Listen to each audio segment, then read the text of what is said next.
So, he's from the University of Tokyo. He's going to travel in Florida. So you see each other. Thank you for kind introduction. This is Yasushi Hirota from University of Tokyo. I take charge of motion 4 about the debated adenomyosis surgery is necessary in infertility management. As you know, adenomyosis causes dysmenorrhea and heavy menstrual bleeding. As a specific feature of the adenomyosis, its boundary with the normal myometrium is unclear. So it is very difficult to remove the adenomyosis lesion.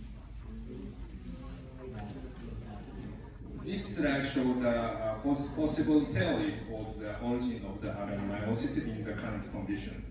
There are 3 theories. The first one is the invagination of the endometrial basalis into the myometrium after the activation of the tissue injury and repair mechanism. The second one is the invasion of the endometriotic lesions into the myometrium. The third one is de novo formation of the lesions after the metaplasia of the displaced embryonic pluripotent remnant. The paper showing the MR classification related to pathogenesis of adenomyosis was published in AJOG in 2012. This paper shows that intrinsic type adenomyosis is in the inner side of the myometrium, and its estimated pathogenesis is invagination of the endometrial basalis into the myometrium. Another type of the adenomyosis is the extrinsic type adenomyosis, and it is outer side of the myometrium, and its estimated pathogenesis is invasion of the endometriosis region into the myometrium. The advanced type adenomyosis is in the entire layer of the myometrium, and the uterus becomes bigger. Its estimated pathogenesis is that the intrinsic and extrinsic type progress and becomes advanced types. This slide shows the age at diagnosis of adenomyosis in Japan. The adenomyosis is diagnosed in the late 30s and in Japan. This slide shows the age at the first visit of adenomyosis patient in our hospital. The red one is adenomyosis, and the green one is adenomyosis with infertility. As you can see, the age range of the adenomyosis with infertility is late 30s to early 40s. This age range has frequently had infertility because of the ovarian result. So sometimes it is very difficult to treat the infertility. This slide shows that adenomyosis has a negative impact on IVF outcome. A meta-analysis investigating the effect of the adenomyosis on IVF outcomes showed that low birth rate and low clinical pregnancy rate and high miscarriage rate in adenomyosis group.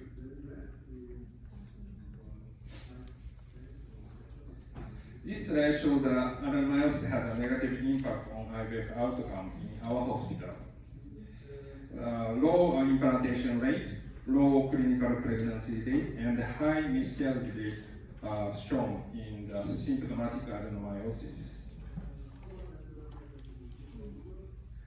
We also examine the factors affecting the clinical pregnancy in the embryo transfer cycle in recurrent implantation failure, and found that the adenomyosis is associated with the poor pregnancy outcome.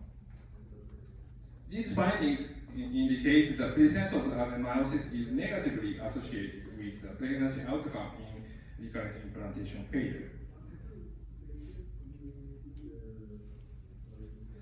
Another Japanese group shows that intrinsic and advanced type adenomyosis have a higher miscarriage rate and a lower live birth rate in adenomyosis patients undergoing embryo transfer.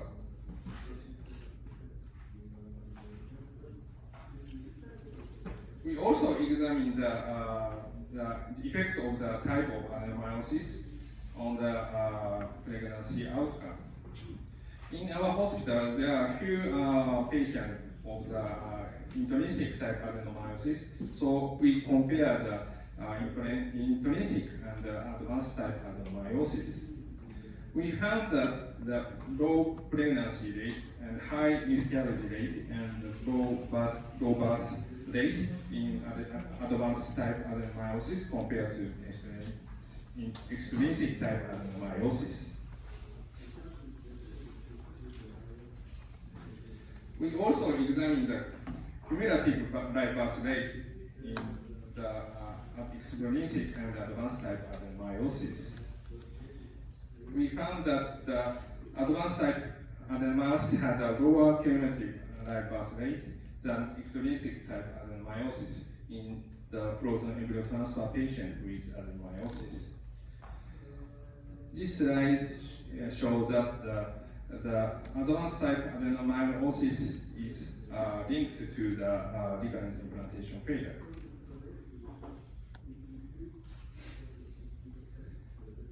This is the possible mechanism of the implantation failure in adenomyosis. The hyperinflammation induces the hyperproliferation in the epithelium, and KRAS mutation induces the progesterone resistance. And there are the impaired decellularization and abnormal contractility. These mechanisms induce the impaired endometrial receptivity in adenomyosis. We recently found that KRAS mutation and STAT3 activation are involved in the pathophysiology of adenomyosis. In our hypothesis, constant STAT3 hyperactivation induces the extracellular proliferation and endometrial invasion into the myometrium. And KRAS mutation downregulates the progesterone receptor through the epigenetic silencing, and it causes the impaired receptivity.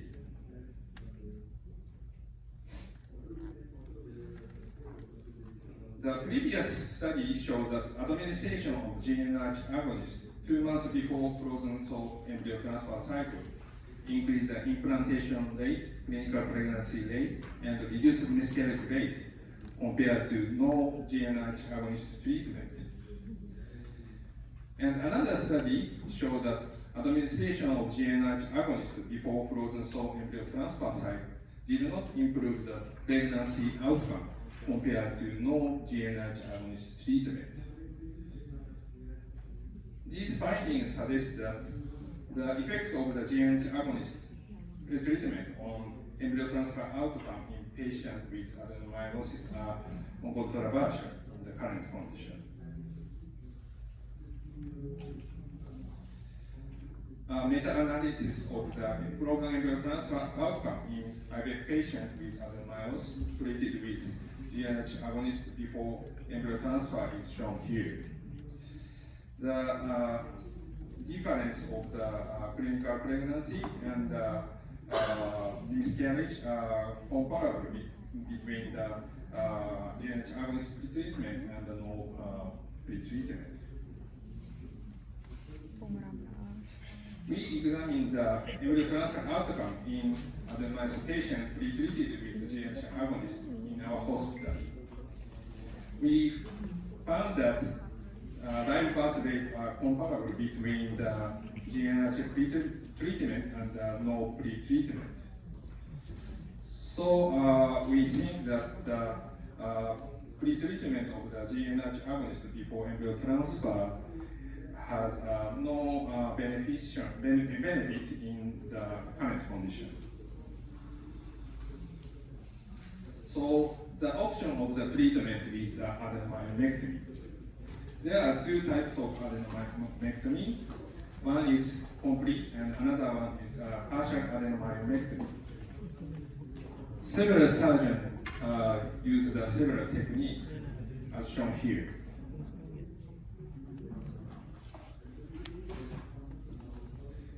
In our facility, we use the loop electrosurgical excision procedure LEAP for the adenomyoectomy. Adenomyoid lesions are resected as much as possible using the visual inspection and the palpation. The construction of the uterine wall is performed to maintain the thickness of the wall. I will show the one case of adenomyoectomy for the diffuse type adenomyosis. This case is a 40-year-old woman.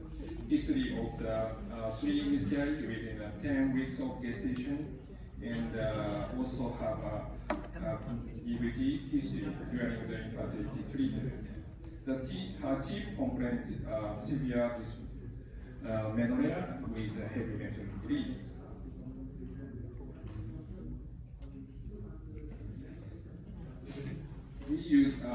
We do the first surgery open, and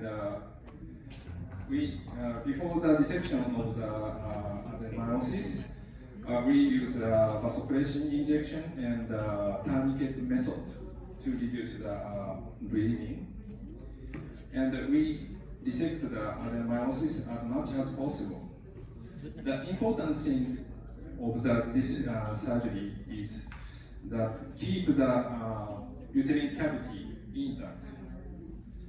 This surgery is for the fertility treatment, so to keep the fertility, I think the important thing is keep the uterine cavity intact.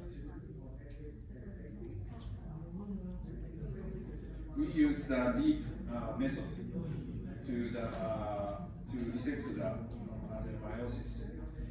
It is very easy to remove the adenomyosis lesion as much as possible.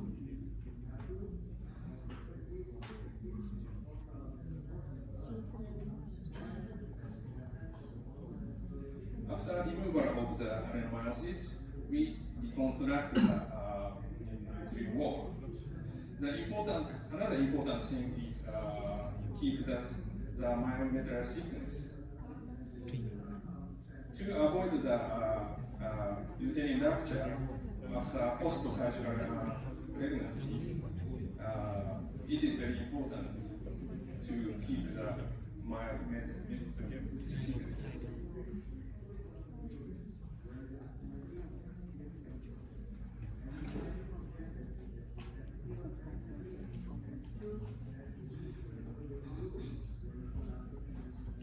We reconstruct the myometrium.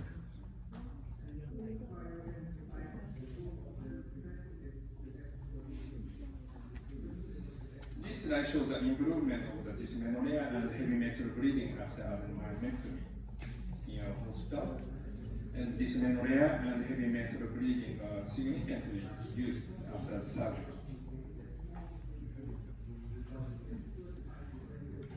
And systematic review and meta-analysis of literature of adenomyoectomy show that adenomyoectomy improved the dysmenorrhea and heavy menstrual bleeding.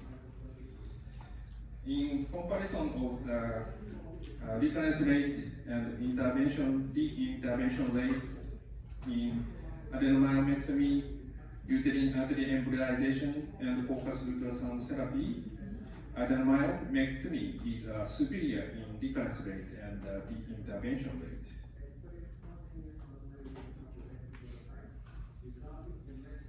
These are the MRI findings before and after adenomyoectomy.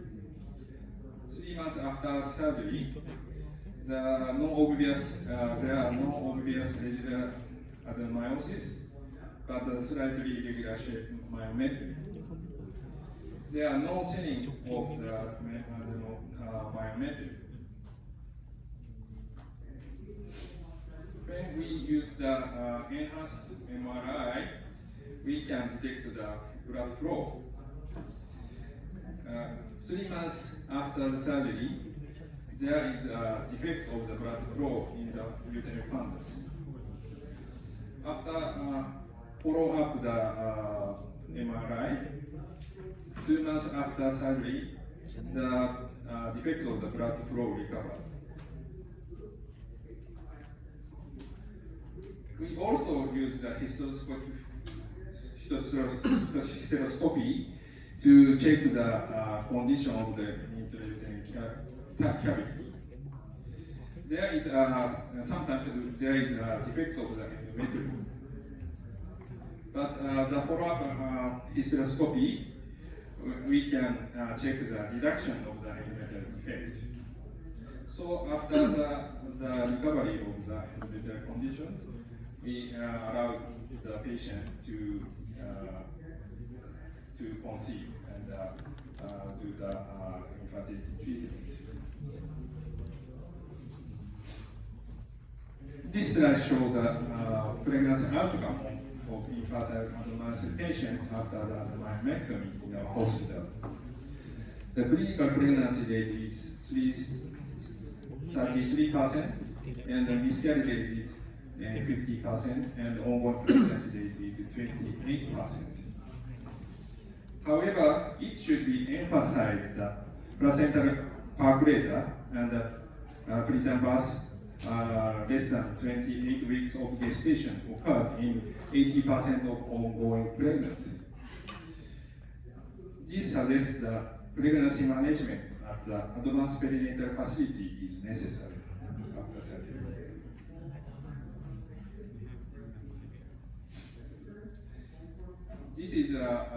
This slide shows the paper of the post-adenomyotic pregnancy outcome in infertile patient. The pregnancy rate is 47%, miscarriage rate is 10%, and live birth rate is 37%. I think the data are not so bad.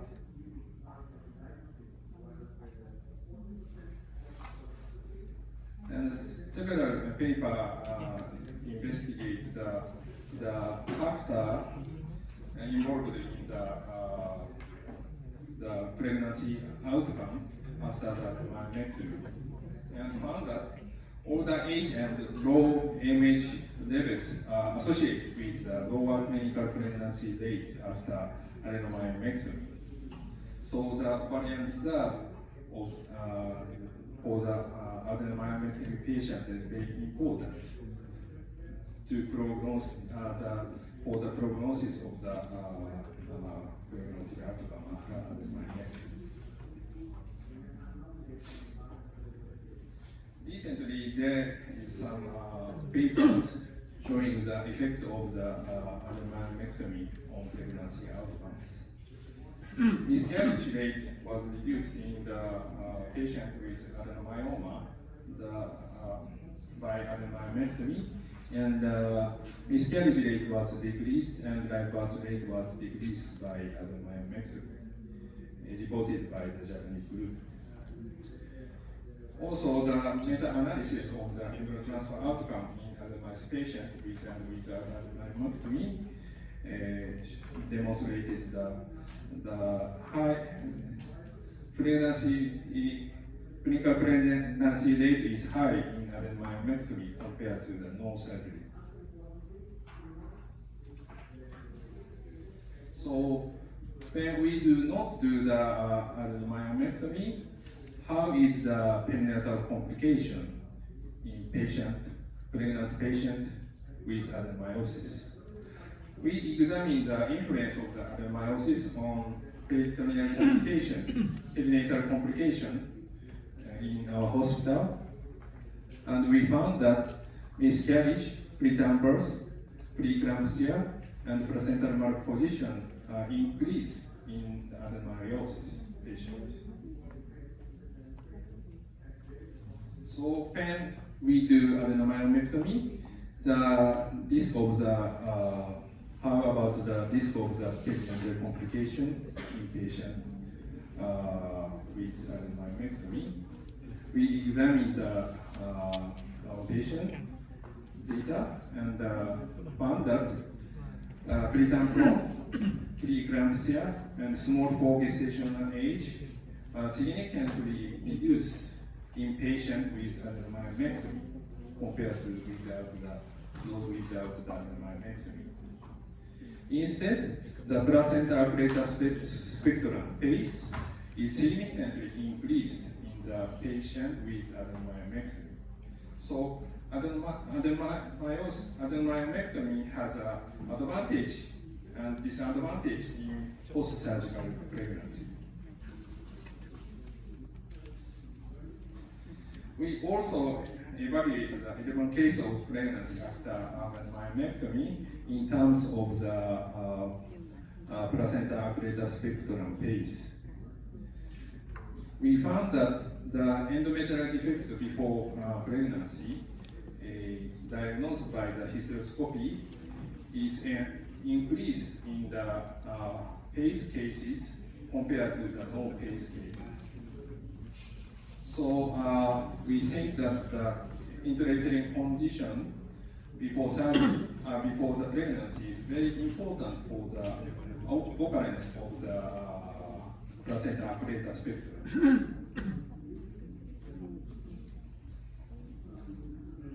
Another important thing is uterine rupture after adenomyomectomy. The incidence was 3.6%. And the risk is involved in the thickness of the myometrium. When the thickness of the minimum myometrial thickness is less than 7 millimeter, the risk of the uterine rupture increases. This slide shows the pros and cons of adenomyomectomy. As a benefit, it is efficient for dysmenorrhea and heavy menstrual bleeding. It may be efficient as a fertility treatment, although there are still main unknowns. It may be efficient for the prevention of the miscarriage, and it may be efficient for prevention of the preeclampsia for the patient with the previous history of the severe preeclampsia. Regarding the complication, there is a post-surgical sequelae such as pelvic adhesion, intrauterine adhesion, and recurrence. In the post-surgical pregnancy, increased risk of uterine rupture and increased risk of placenta preta are present. This is the current position of the adenomyomectomy as my opinions. Adenomyomectomy is necessary, but should be the final option as a fertility treatment. Cryopreservation of the embryo before adenomyomectomy is recommended to minimize the influence of the reduced ovarian reserve due to aging. Adenomyomectomy may prevent the miscarriage, preeclampsia, and SGA. Due to the high perinatal risk, it is essential to manage the post-surgical pregnancy in advanced perinatal facilities.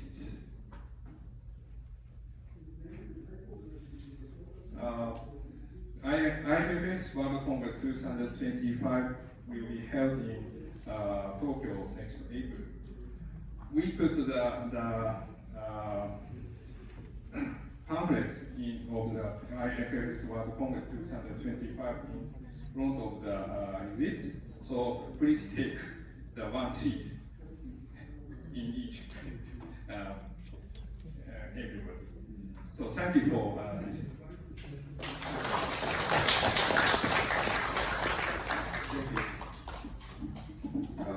Thank you for the opinions expressed. So now we have, for the first round, that we have 20 minutes for each speaker, and then there will be a rebuttal session. So now we move to the next speaker, who just play the roles for against his surgery for adenomyosis, infertility management. Dr. Mokri Hampton is the professor and head